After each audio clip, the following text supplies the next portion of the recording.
Assalamualaikum warahmatullahi wabarakatuh. Waalaikumsalam warahmatullahi wabarakatuh. Alhamdulillah pemirsa Lentera Kolbu, berjumpa lagi bersama saya Arman Pamungkas di Lentera Kolbu, tempatnya mencari ilmu agama. Dan seperti biasa, Lentera Kolbu selalu mengunjungi masjid-masjid yang ada di kota Bandung dan sekitarnya, termasuk juga Jawa Barat pastinya.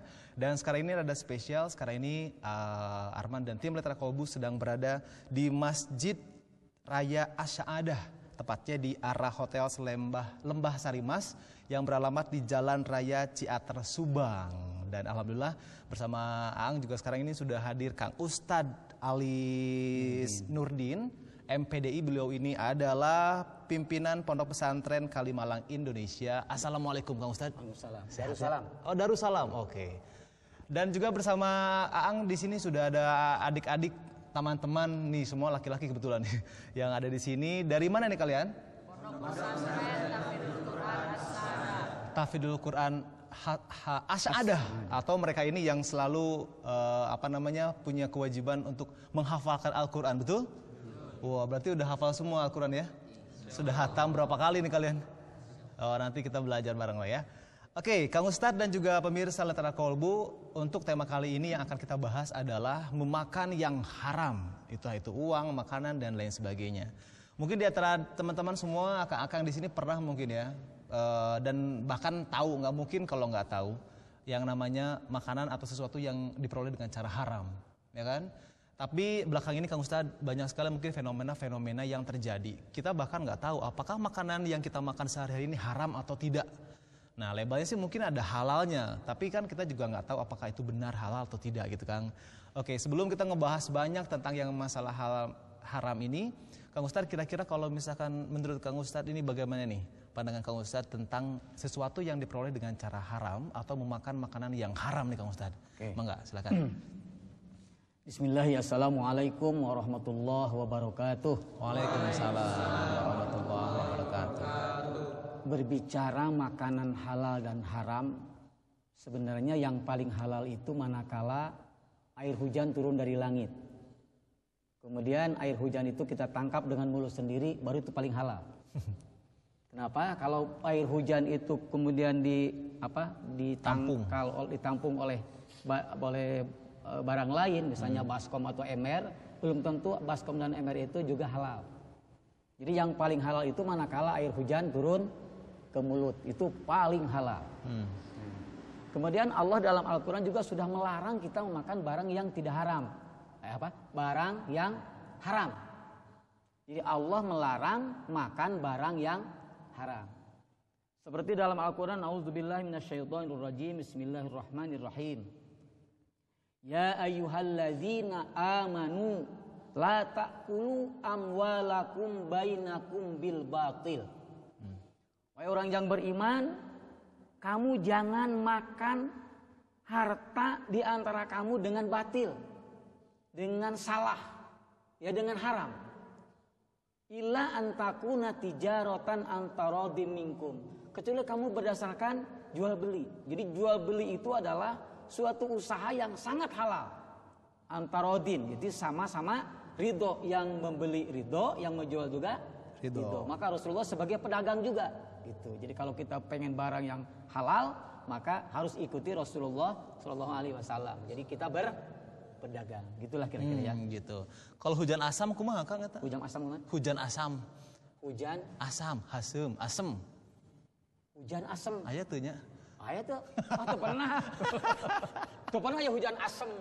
Soalnya si Akang tiba-tiba yang halah hanya satu ketika itu air hujan dan kita calangap gitu kan. Calangap. Langsung Balamun hujan asem. Halal pasti itu. Karena tidak melewati apa-apa. Langsung berarti langsung ya? Gitu. Oke. Kalau lewat misalnya baskom, yang bikin baskom ini siapa? Jangan-jangan orang lain. Orang lain gitu. Orang lain yang katakanlah tidak pernah sholat, tidak pernah puasa, tidak melaksanakan rukun Islam, itu pasti haram itu. Maka yang paling halal kata orang-orang sufi adalah manakala air hujan turun dari langit kemudian ditangkap oleh mulut sendiri. Tapi karunya ya hidung bisa kacocokan kayak aja dibersihin.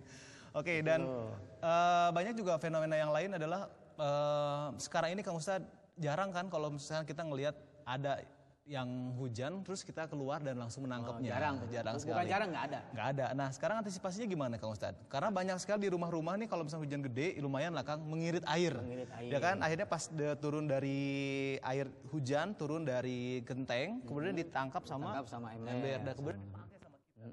Nah itu kategorinya gimana tuh Kang? Kan itu tidak tahu kita itu apakah itu haram atau halal ya. Itu haram atau halal kita tidak tahu, kita yang bikin embernya siapa. Contoh yang embernya ember kita nih. Siapa? Kalau kita yang bikin embernya halal pasti, gitu loh. Kalau yang bikin embernya bukan orang muslim, wallahu a'lam, gitu loh. Berarti airnya apakah halal atau haram kalau airnya kita makan? Halal. Halal kita makan. Halal. Oke, baik. Sepertinya akang-akang yang ada di sini juga masih kayaknya mau nanya gitu ya. Halal haram karena kondisi sekarang ini udah sangat berbeda dengan kondisi zaman dulu, ya kan? Kalau misalnya penasaran Kang Ustadz juga kita akan istirahat dulu sebentar. Ya, dan pemirsa kita akan kembali lagi setelah beberapa jeda pariwara berikut ini.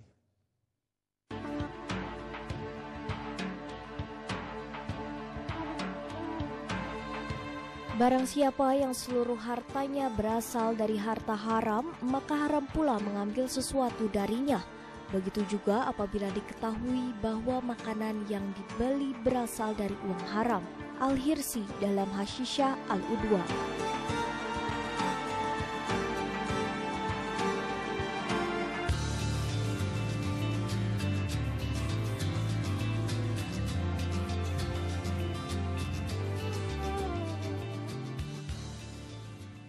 Kang, ini banyak sekali fenomena yang terjadi ya Kang Ustadz dan juga teman-teman semua nih pemirsa juga saat kita mau mendekati atau juga mau masuk nih ke sebuah restoran atau tempat makan, kita suka nanya ini halal apa enggak gitu ya kan, walaupun emang terpampang di situ ada label halal dari MUI, terus juga ada BPOM dan lain sebagainya, tapi juga ada beberapa mungkin tempat makan yang curang ya kan, dia pakai halal tapi ternyata ada hal-hal yang sebenarnya itu nggak halal atau juga haram sebenarnya. Nah, Kang Ustadz, di pasar-pasar pun juga mungkin banyak sekarang ini ya makanan-makanan yang atau mungkin hewan-hewan yang dipotongnya itu dia halal sebetulnya, tapi kok kenapa bisa menjadi haram gitu? Atau mungkin juga kita beli sebuah ayam di tempat goreng ayam yang sangat terkenal ataupun yang biasa, tiba-tiba langsung makan aja gitu, tanpa kita harus tahu apakah ini dipotong secara Islam atau enggak gitu, Kang Ustadz. Bagaimana Kang Ustadz kita menyikapi fenomena itu gitu, biar kita nggak memakan makanan yang haram? Beli makanan atau ayam potong ya, atau beli daging sapi misalnya di pasar. Apakah ini halal atau haram kan gitu ya? Betul. Kita nggak mungkin, kalaupun kita nanya ke yang dagangnya, pasti mereka bilangnya pakai cara Islam. Ini pakai Islam nggak? Pakai Islam Pak. Pakai apa? Bismillah Allahu Akbar misalnya. Tapi sebenarnya enggak, gitu kan. Jadi kita ketidaktahuan itu Allah maafu. Ketika kita melakukan sesuatu atau memakan sesuatu kemudian kita tidak tahu atau ini halal atau haram, maka bebas tidak ada dosa. Tapi kalau tahu ini tuh haram ini, ini restoran daging babi misalnya, kita makan aja, itu jelas haram. Karena dalam hadis innal halala bayinun wa innal harama bayinun wa bainahuma mutasyabihat. Yang halal itu jelas, yang haram itu jelas. Di antara halal dan haram ada mutasyabihat, gitu ya. Ada mutasyabihat itu yang tidak jelas haramnya, tidak jelas halalnya. Gitu. Itu yang namanya mutasyabihat. Kata Nabi, "Fatanibu subhat, jauhi subhat itu. Jauhi, jangan dimakan." Kalau kita kalau ini tidak tahu nih, misalnya tadi daging ular haram nggak ya, halal nggak ya? Antara halal dan haram kita tidak tahu. Berarti subhat. Kata Rasul, jangan dimakan, itu subhat namanya gitu loh. Atau apa namanya? Bajing itu bahasa Indonesianya? Tupai gitu. Tupai ini halal atau haram ya gitu. Halalnya enggak jelas, haramnya enggak jelas. Udah kata Nabi, jauhi, banyak daging juga yang halal, yang bisa dimakan yang halal gitu loh. Ya. Jadi penjelasannya ketika kita makan sesuatu yang tidak tahu, itu insya Allah Allah akan memaafkan. Kalau sudah jelas tahu itu kalau sudah jelas tahu sesuai dengan Islam, tinggalkan gitu Kang Ustadz ya. Kan harusnya kalau makan makanan daging misalnya harus membaca apa? Bismillahi Allahu Akbar, misalnya gitu. Itu halal. Tapi Tapi kalau kita lihat misalnya di toko-toko ayam, di sini udah 100 meter bergelantungan, cecet. Mungkin nggak pakai Bismillah Allahu Akbar mungkin gitu lah ya. Karena itu kan urusan hati yang yang nyembelihnya. Kita tidak tahu dia pakai Bismillah Allahu Akbar nggak. Bismillah Allahu Akbar, lama kayaknya, seret gitu. Nggak efisien, nggak efektif juga gitu ya. Gitu, Oke, Kang, gimana kalau gini masalahnya? Ketika kita masuk ke sebuah restoran atau tempat makan, kita makan aja langsung. Ini karena enak sekali nih makanannya misalnya ya. Tiba-tiba udah setengah perjalanan kita makan, ada yang ngasih tahu. Misalnya orang yang lewat, Pak ini pakai babi ya gitu. Dan si emangnya bilang iya. Atau misalkan dia, ya pokoknya tahu kalau ternyata itu tidak halal gitu. Tengah jalan apakah kita harus meninggalkan makanan itu? Meninggalkan. Oh, makannya tinggalin. Oh, udah aja gitu. Udah aja. Yang sudah dimakan halal, yang belum berarti dia haram gitu. Jadi yang sudah dimakan mah halal kan kita tidak tahu. Ya. Tapi yang belum haram. Udah selesai gitu loh. Tapi kagok Kang mun sawap deui kumaha? Teman serajang puasa. Kamu lagi puasa nih. Hamba terus 2 timbal kayak. Aduh, ya kaunya. Jadi lamun kagok kita selama gede pamang daripada mubazir. Jadi yang satu salabagnya berarti haram. Aduh, tahu dia tuh pakai aduh kaduhung nyahonya. Oke, ada pertanyaan nggak kira-kira nih? Sebelah kiri. Oke, siap. Udah disiapin mic-nya? Langsung kasih namanya siapa, dari mana? Assalamualaikum warahmatullahi wabarakatuh. Waalaikumsalam warahmatullahi wabarakatuh. Saya Diki Akbar, santri Mahat Ali Tafizul Quran As-Sa'adah, Ciater, Subang, Jawa Barat. Ingin bertanya Kang Ustadz, adakah makanan yang haram menjadi halal? Itu saja. Oke. Terima kasih. Terima kasih Kang Ali, Kang Ustadz. Apakah ada makanan yang asalnya halal sebenarnya, tapi kok yang halal kategorikan menjadi haram? Gampang ya? Yang halal menjadi haram. Kita lagi puasa. Lagi puasa nih. Pagi-pagi bangun. Ada ikan mas. Halal nggak tuh? Halal nggak? Halal. Dimakan. Haram nggak? Haram. Jadi puasa itu salah satu kegiatan ibadah yang mengharamkan barang yang halal gitu loh. Itu haram itu jadinya kalau ketika puasa. Kita makan daging ikan mas gitu ya. Ikan mas dimakan. Ketika kita jadi puasa. haram ketika bulan puasa gitu. Paham ya? Ya gitu. Itu makanan halal menjadi haram ketika dimakan sedang berpuasa. Kan akan membatalkan puasa. Atau mungkin juga sesuatu yang diperoleh dengan cara tidak halal juga mungkin Kang ya. Itu bisa menjadi makanan yang haram juga ya Kang. Menjadi haram juga. Gitu. Apa tadi? Apa tadi? Apa coba? Makanan yang halal makanan menjadi yang haram. Halal menjadi diproses, diambil dari barang yang dengan cara yang haram. Haram, nggak boleh. Tadi kan Allah berfirman ya, la taqulu amwalakum bainakum bil batil. Bil batil itu dengan cara merampok, dengan cara apa? Kopi halal nggak? Halal, tapi dapat maling.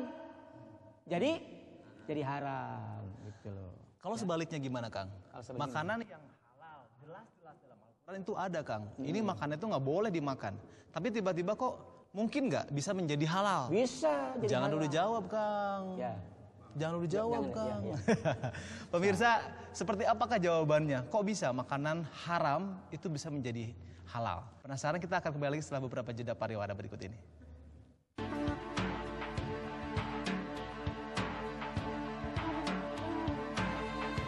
Tidak akan masuk surga daging yang tumbuh dari makanan yang haram dan neraka lebih layak baginya. Hadis riwayat Tirmizi 614 dan disahihkan Al-Albani.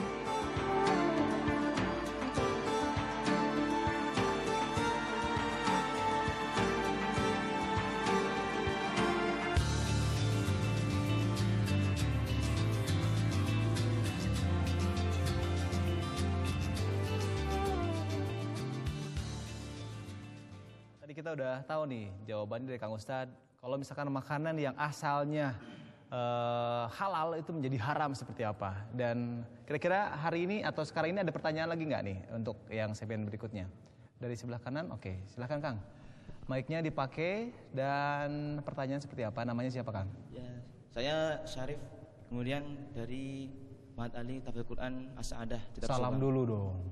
Salam dulu. Oh iya. Assalamualaikum warahmatullahi wabarakatuh. Waalaikumsalam warahmatullahi wabarakatuh. Ya, saya Syarif, kemudian dari Mat Ali As-Sa'adah Tafsir Quran Jateng Subang. Seperti tadi yang ditanyakan sama saudara kita Diki Akbar, ada makanan halal jadi haram. Kemudian sekarang jadi pertanyaan, apakah ada